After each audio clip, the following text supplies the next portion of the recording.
We are now on Chapter 13, Troubleshooting and Support. And in this chapter, we will look at documentation, the troubleshooting method, web resources, troubleshooting tools, and disaster recovery. Let's start out with documentation. Documentation documents what you have and what you did. For example, here at CCBC, whenever we purchase a new computer, we enter it in our inventory database.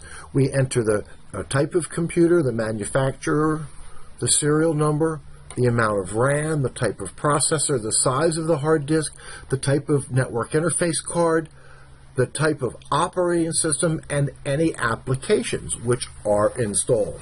And that way, in case the disk gets accidentally wiped, we know what we should go back and reinstall.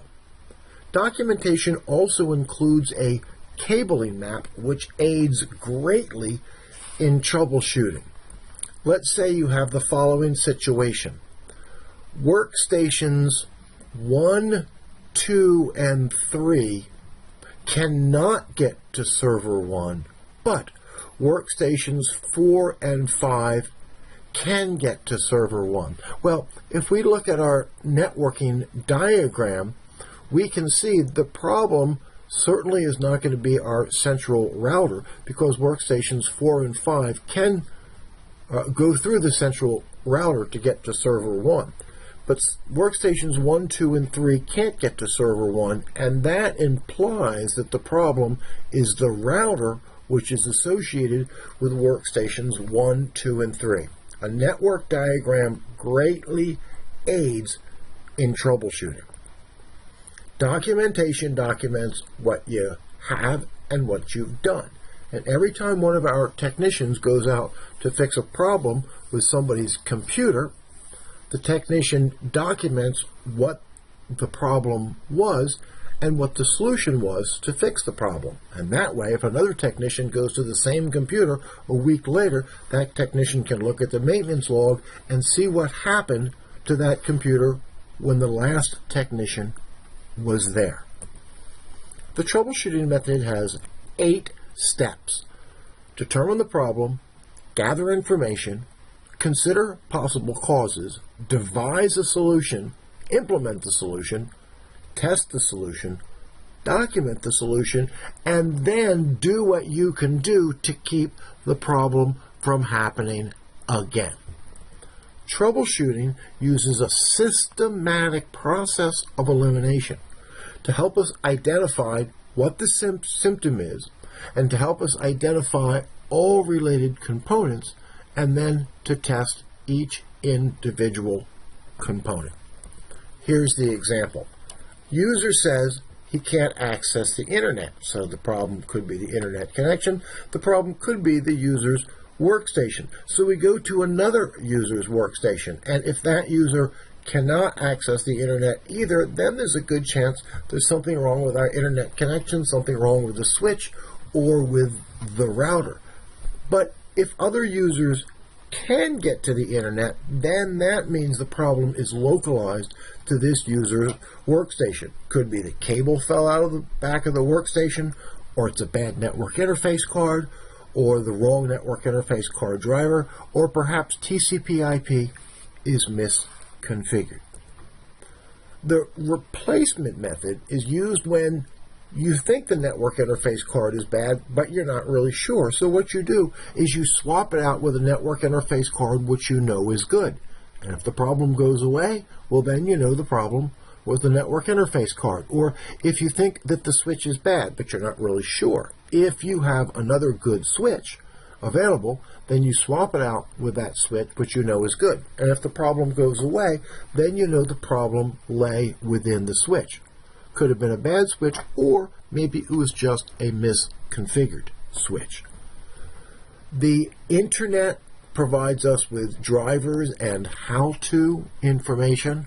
A major part of our job as network technicians is downloading the right drivers. So to download the drivers for the HP compacts that we use here at CCBC, we go to HP's support page and we select download drivers, and this allows us to download the network interface card drivers, which we can then save to a USB drive and then take it to the computer which needs the drivers. And then another thing that we use the internet for is to learn how to do things. For example, maybe we've decided that we want to implement DHCP, but we're not really too sure exactly how it works. So if we go to Microsoft's TechNet, it explains exactly how you would implement DHCP. Or perhaps you want you're thinking about installing Server Core, which is command line only, but you're not too sure. Then TechNet or other web resources can describe to you what Server Core is and maybe help you make the decision as to whether you should or should not implement it. Now let's look at network troubleshooting tools. One of the most commonly used network troubleshooting tools is ping, and ping is used to test connectivity. When we ping another computer, we are sending a signal out. If a signal comes back, then we know that the other computer is up and running and all the hardware between us and the other computer is good. If we can't ping another computer, well, then we have to figure out where the problem is. A multimeter is a tool which is both a voltmeter and an ohm-meter. So let's talk about the voltmeter part first. If you want to measure voltage which is coming out of the wall socket, you could plug a lamp into it, and that would tell you whether or not power was coming out of that wall socket, but it wouldn't tell you what the voltage is. Computers prefer voltage which is 110 to 120 volts, but if you're in a really old building, it might deliver only 90 volts, and that's enough volts to light up a lamp, but it's going to make a computer behave erratically. So to measure the voltage, we use a voltmeter. We put a lead in one end of the socket, and we put the voltmeter in the other end of the socket, and then that shows us what our voltage is. The voltmeter can be used to test power coming out of the socket, and it can also be used to test whether or not the power supply is giving good power to the motherboard. Now, a multimeter can also function as an ohm-meter, and whereas a voltmeter is used to test voltage, an ohm-meter is used to test resistance, or you could say, to put it another way, it's used to test conductance. In other words, you're wondering if this cable is good all the way through. So maybe I'll touch one lead to the orange wire here and the other lead to the orange wire here, and if I get a reading, that means I know that I have conductance. I know that a signal is going through, and then I know that that individual wire is good all the way through. An ohm-meter tests resistance, it tests conductance. Now, a basic cable tester is really just 8 ohm meters operating in parallel. When you plug each end into the cable tester, it sends a signal through, and then it lights up to indicate that that all 8 of those cables are good. An advanced type of cable tester would be a time domain reflectometer, and what that does, it uses the word reflect, and it sends a signal down the wire, and then a signal bounces back, and that can tell the time domain reflectometer not whether or not the cable is simply good, but how long the cable is, or even if there is a crimp or deterioration in that cable. A toner probe is used to trace wires when you're trying to figure out which end of a wire goes where. So here's the example. We have a green wire right here with a RJ45 connector right here, and we want to know where over here is that same green wire. So here's what we do. We take one part of the toner probe and we plug it into one end of the wire, and it sends a signal through the wire. And then we take the other end of the toner probe and we simply put it close to where we think that wire is. And if the toner probe just gets close to where that wire is, it sends off a sound in the toner probe so you can find out where that wire is. A toner probe is used to trace wires to try to find one end of the wire and the other.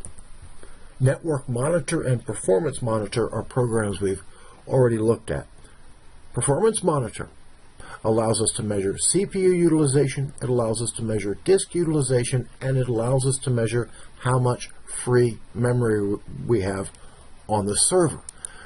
And then Performance Monitor allows us to measure overall traffic on the network and to determine how much traffic is being sent out by each workstation. And Wireshark is a program that allows us to look at overall network utilization. A network monitor shows you, is there a little bit of traffic on the network or is there a lot of traffic on a network?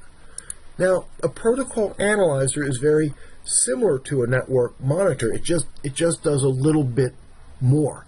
For example, Microsoft's network monitor is both a network monitor and a protocol analyzer. A protocol analyzer listens to every packet on the wire, and it shows every packet which has gone across the wire. It shows the source IP address, the destination IP address, and the content of that packet. Good guys use protocol analyzers to try to solve network problems. Bad guys use protocol analyzers to try to steal passwords and credit card numbers, and of course, that's why we use encryption. Disaster recovery, the concept of a rollback. To roll back means to set something back to what it was in a previous point in time. And there are several examples of doing a rollback. And one is called a driver rollback. Let's say I loaded a new network interface card driver and then it just made things worse. And I wished I hadn't done it at all, and I just want to go back to use the previous driver. So what I can do is I can use Device Manager to roll that driver back. What I do is I go to Device Manager and I go to my Gigabit Ethernet card, right-click, select Properties, I click on the Driver tab, and on the button that says Rollback Driver, I click on that button, and if I do, what it does is it uninstalls the current network interface card driver and installs the network interface card driver that was previously installed. This is called driver rollback. It allows us to roll back one individual driver. Now, System Restore allows us to roll back all system configuration settings. When we make a System Restore point, it does a backup of all system configuration settings. If we look at System Restore, we can see that System Restore does not affect documents or pictures or personal data files. The only thing that a System Restore point backs up is configuration variables. And after you create a System Restore point, then you can roll back to that System Restore point. So if you're going to work on a server, but you're afraid you might make things worse, first you create a System Restore point and then you work on that server. And if you really screw things up, then you can use System Restore to restore all configuration settings. Driver rollback rolls back one driver. System Restore rolls back everything. System recovery and repair. If you're having difficulty booting to the hard drive, you can use Windows RE, which stands for Recovery Environment, which is a bootable DVD that you can create from Windows 7. And that bootable DVD has disk repair utilities, and it can possibly repair your faulty hard drive using a program called Startup Repair. So what you do is you take the DVD, the Windows RE, Recovery Environment DVD, and boot to your server, and then it takes you to the system recovery options. And if you select Startup and Repair, then it can rewrite the key boot files which were written to the hard disk when you first install the hard disk. And we hope that that will solve our problems. But if it doesn't, then the last thing we got to do is, the last option would be to get a new hard disk, install the new hard disk, and then to restore from backup. So disaster recovery introduces the concept of rollback, individual driver rollback, or complete system restore. We looked at the Windows RE recovery environment, which is a bootable DVD, and we looked at restoring from backup. In summary, in this chapter we discussed documentation, the troubleshooting method, web resources, troubleshooting tools, and disaster recovery.